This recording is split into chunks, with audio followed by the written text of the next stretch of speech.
Hi, I'm Andrea with Garrett Library, and for this week's Railroader reading, I am going to read the prologue from the book Cronkite by Douglas Brinkley. When novelist Kurt Vonnegut heard that on March 6, 1981, after nearly 19 years of service, Walter Cronkite was retiring at 64 years old from his job as anchorman of the CBS Evening News, he wrote a heartfelt piece for The Nation titled A Reluctant Big Shot. Vonnegut worried about what Cronkite's abdication meant for the future of American democracy. Over the years, he had come to equate Cronkite, a fellow Midwesterner, with a Father Christmas character who in self-deprecating fashion insisted that he was only a newsman. Now Vonnegut fretted that the most trusted reporter, one who remained as entranced by the unfolding of each day's news as a child with a new kaleidoscope, was sailing off into the retirement horizon. There were no consolation prizes for the American people. With cable TV news as the emergent driving force, Vonnegut worried that the era of thoughtfulness in news broadcasting was over. The actual crisis is upon, Vonnegut lamented. A subliminal message in every one of his broadcasts was that he had no power and wanted none. So now we feel that a kindly and intelligent teacher is leaving our village. It turns out not to matter that the village happens to be as big as all outdoors. Since the CBS heyday of Edward R. Murrow in the 1950s, no television broadcaster has been so omnipresent as American life, in American life as Cronkite. He was as familiar to TV watchers as the Star-Spangled Banner at the end of late-night programming before the static ruled. Whether it was chronicling astronaut John Glenn's orbit of Earth, lamenting the JFK assassination, sharing his post-Tet offensive doubts about the Vietnam War, dubbing the Chicago police a bunch of thugs at the 1968 Democratic Convention in Chicago, or celebrating the nation's bicentennial, Cronkite was the clarion voice in network news. Instead of the error some TV anchors made of babbling constantly through special coverage of a presidential inauguration or a moonwalk, Cronkite had mastered the intentional pause, the need for frozen seconds of long silence at certain historic moments. Nobody before or after Cronkite had mastered the art of communicating news on television nightly without ever becoming an irritant. What Murrow had been to radio, Cronkite was to TV. Though they were as different in style as night and day, their overmastering legacies at CBS News represent high watermarks of 20th century electronic journalism. Cronkite trained himself to speak at a rate of 124 words per minute in broadcasts so that TV viewers could easily absorb the newscast. Americans typically average about 165 words a minute, and hard-to-understand speakers average 200. Blessed with a mellifluous voice, Cronkite slowed the verbiage down like an old muddy river, and TV viewers approved en masse. As Cronkite prepared to step down as CBS News anchorman, on a Friday night, one network executive postulated that the broadcaster had come to represent God, Mother, the American flag, the 4-minute mile, and Mount Everest to an adoring public traumatized by Vietnam and Watergate.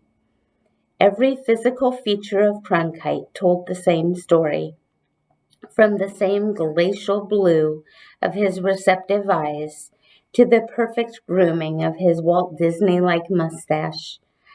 By all outward appearances, he looked like a serious man.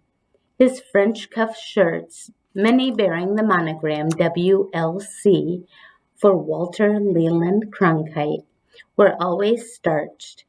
Only his large knot ties, some of them with fat stripes or polka dots, hinted toward humor. As a child of the Great Depression, Cronkite found that frugality came naturally. Even his best friends called him stingy. He hated picking up tabs or tipping. Committed to being a top-tier reporter in the 1940s, 1950s, and 1960s, Cronkite habitually worked 10 to 12 hours a day. Swirling around him were always scores of producers, writers, runners, typists, and cameramen, but only he was the calm eye of the news-gathering storm, creating an overall impression of gentility, equanimity, and decency. Cronkite, the quintessential team leader, perceived introspection as self-indulgent. "I never spent any time examining my navel," he boasted as an octogenarian, "and I'm bored with people who do." Broadcasters are notorious for having big egos. Many conflate TV FaceTime with being important figures in the same league with Washington, Lincoln, and the Roosevelts. Cronkite wasn't like that. He had a rather matter-of-fact, humble, and benevolent disposition that was borderline heroic. It can be said that of three men that, in their time as communicators, this nation hung on their words, waited in eager anticipation of what they were going to observe and report and treat in their special way. H.D. Quigg, a senior UPI editor, wrote, "Mark Twain, Will Rogers, and Walter Cronkite." Obviously, he had become more than a mere TV anchorman to the American public. You can't overestimate Walter's life experience during World War II working for the United Press. Roger Ailes, the president of the Fox News Channel, explained, "He had the voice, calmness, and organic writing style of a wire reporter who knew what he was doing. There was something comforting about his nuts and bolts approach." Just seeing Walter in person or on the air meant everything was going to be okay. He guided us through the Cold War with more steadiness than flair. He had enormous life. At a 1981 seminar at Columbia University, Fred Friendly, Murrow's alter ego, offered an unvarnished assessment of Cronkite upon his retirement from anchoring. Friendly, a CBS News producer for decades and president of CBS News from 1964 to 1966, compared Cronkite to the erudite columnist Walter Lippmann, a high compliment indeed. "Cronkite has the capacity to make people believe him," Friendly explained. "I hate it when people talk about his avuncular quality. I don't know how that ever started, but he was no more of a nice old man than Walter Lippmann was." As a journalist, Lippmann had the capacity to truly understand the complexity of an issue. Murrow had a marvelous ear for news, but Cronkite was the master of modern communication.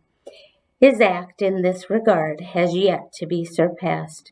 "I don't suppose," Friendly wrote, "you'll see another Cronkite." With torches and trumpets, Friendly claimed that Cronkite's greatest gift was for recognizing his own limitations, an unusual quality in the narcissistic broadcast medium. To Friendly, Cronkite was a genius at boiling down and clarifying complex issues for middle-class Americans, even physics and astronomy. He wasn't a great philosopher or writer, but he was a marvelous teacher and a willing student. This made it hard, Friendly believed, to judge Cronkite's stratagems in a historical way. You couldn't compare them to that of a brilliant polemicist such as Lippmann or a You Are There reporter such as Murrow. How do you really classify Cronkite's anchorman coverage for CBS News of Apollo 11 or President Nixon's resignation from the White House? Was it really journalism, or was it neat and tidy showmanship, or hand holding, or babysitting? The genius Cronkite showcase was the steadfast ability to reassure millions of TV viewers in a manner at once authoritative and convincing that no matter what, they could depend on him to calm the waters and convey the truth. As corny as it sounded, Pulitzer Prize-winning journalist Frances Fitzgerald spoke for many reporters when she told the Washington Post in 1981, as Cronkite prepared to step down as CBS anchor, "I guess Dad is leaving us." It was the assassination of President John F. Kennedy, Friendly believed, that turned Cronkite into this patriarchal figure for millions of TV watchers. There's no way of explaining what he contributed, Friendly told the 1981 class of Nieman Fellows, describing Cronkite's professionalism during the Dallas tragedy.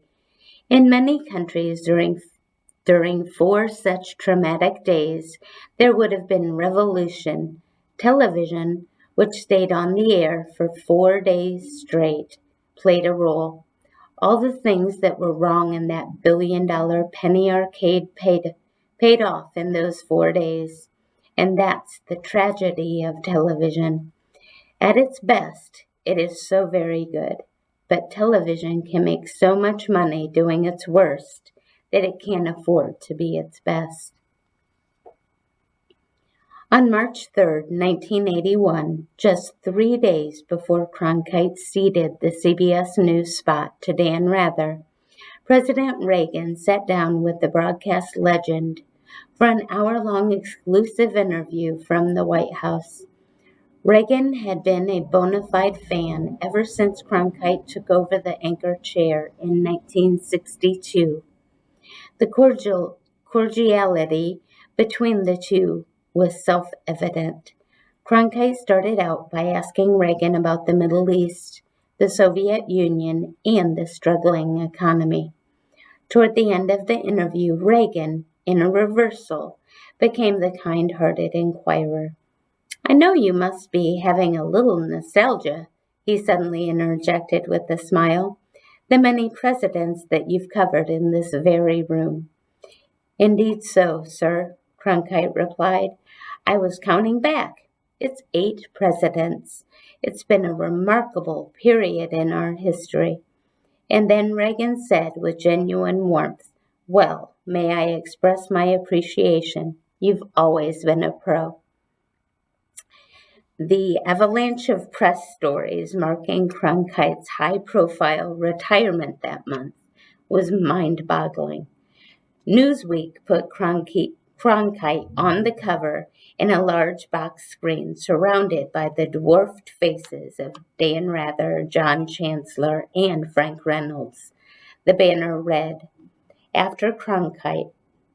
CBS purchased more than 50 full-page newspaper ads featuring Cronkite with the headline, "Introducing our newest correspondent," a happy reminder that the retiring legend would get paid $1 million a year to occasionally host a special report. A thoughtful ABC News, Cronkite's third-place competitor after NBC News, countered. Okay.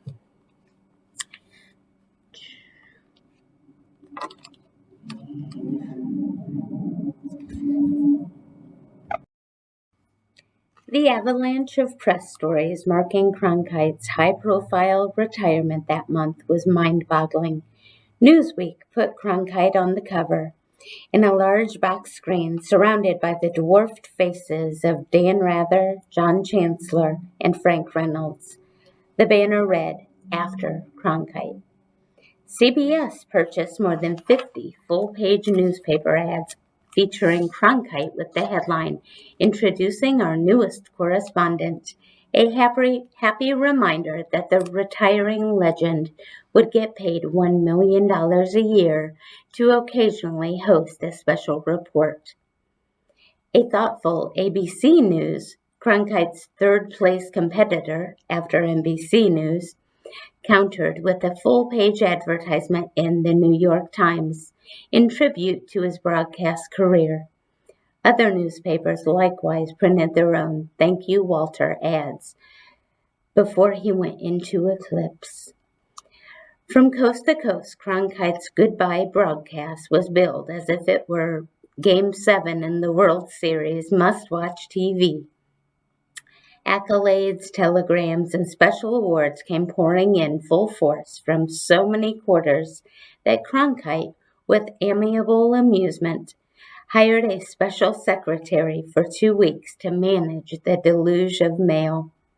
When Betsy Cronkite was asked by Parade why her husband seemed to be liked by everybody, her answer was both funny and probably true. "I think," she said, "it's because he looks like everyone's dentist."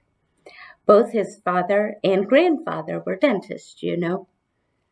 68-year-old Eric Severeid of CBS News, still the erudite Minnesota Silver Fox, appeared on ABC's Good Morning America to say that more media attention was being paid to Cronkite's departure than to Jimmy Carter's farewell address. The image of Walter Cronkite is a national symbol. When it no longer appears at the anchor desk, it will be as if George Washington's face had suddenly vanished from the dollar bill. Circumspect and unemotional, Cronkite, in the fullness of his fame, wasn't memorable on his farewell broadcast. The loyal CBS Evening News audience was hoping for a dramatic departure that March evening, with the vulnerable man of the hour saying something worthy of Bartlett's familiar quotations. It was, instead, all business as usual. Cronkite's wife, children, and agent watched the public adieu in the studio. Dan Rather did the same, only on a TV set in the office of executive producer Sandy Sokolow. The assumption was that the last broadcast would be a memory lane affair, a triumphal procession of his greatest moments, but Cronkite's last news story as an anchorman was a NASA space shuttle update, his demeanor typically low-key. During the final commercial break, Cronkite told the crew, "Don't get nervous, everybody. We'll try to do it just like we rehearsed." Ironically, his last 2 minutes on the air as anchorman, simulcast by NBC News and ABC News, represented perhaps the first time that Cronkite was out of sync with his viewing audience. To his loyal fans, he seemed visually awkward and self-conscious. Of his own accord, Cronkite turned to a shop-worn cliché to close the broadcast. "Old anchormen, you see, don't fade away. They just keep coming back for more." Rather, time would prove, did not like those last 7 words. Cronkite told the TV viewers that his retirement was but a transition, a passing of the baton to a younger Turk. And with that, he uttered the trademark sign-off. "And that's the way it is." One last time, continuing, Friday, March 6, 1981. I'll be away on assignment, and Dan Rather will be sitting in here for the next few years. Good night. The CBS cameras pulled back, and the image of Cronkite got smaller. As a parting gesture, Cronkite reached across the desk to shake hands with Jimmy Wall, his beloved stage manager, in an emotional farewell. When the camera went dead, Cronkite, no longer an anchorman, shoved his glasses in his pocket, moved a pencil a few inches, glanced at his stopwatch, popped a stick of gum in his mouth, and threw a script in the air like confetti. "School's out," he said, and then he left the building. I remember. I hope you do too. Have a great week.